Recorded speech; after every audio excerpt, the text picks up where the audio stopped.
이 드라마 속에서 이성계의 역할을 했던 배우들이 많이 등장을 했습니다. 기억에 남는 장면은 바로 이 한경도 사투리 쓰는 장면이에요. 건너 새끼구만. 무식이 돼지 같은 주원자이 갈라 새끼. 한경도 출신, 시골 무장 출신으로서 좀 더 강인하고 장군의 이미지하고도 잘 맞물리는 그런 모습을 보여주는 것 같아요. 그런데 이제 이성계는 의외로 왕에 오르는 과정에서는 소극적인 모습을 보여요. 결정적인 것은 그 당시에 이 신하들이 옥새를 가지고 이성계의 집을 가게 되는데 이때 불같이 화를 냅니다. 결과적으로 이성계가 이렇게 왕이 되는 그 과정에서 뭐 실록 기록은 본인은 하기 싫었지만 그 신하들이라든가 백성들의 추대를 받아서 됐다.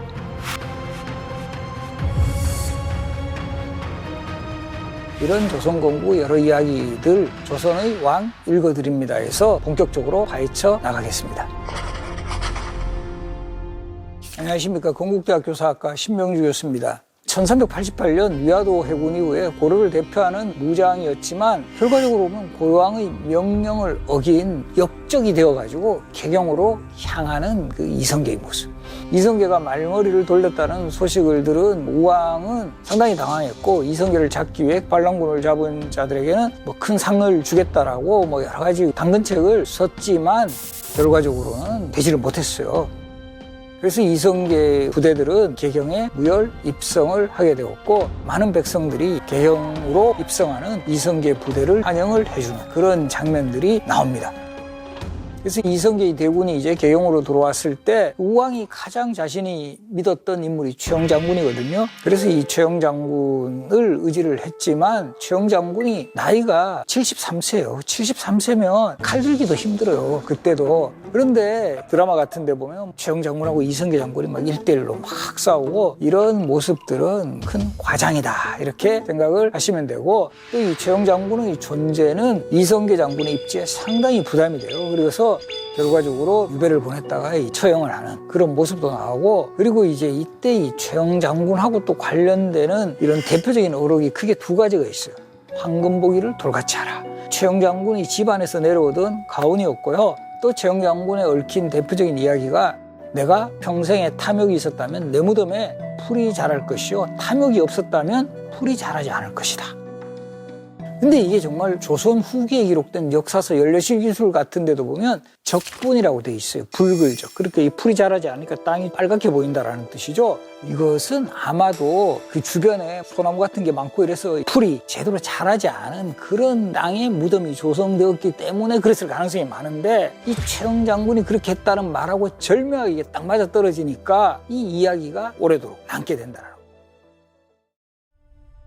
이렇게 완전히 권력을 장악한 이성계는 우왕을 폐하고 우왕의 아들인 9살의 창왕을 왕에 올려요.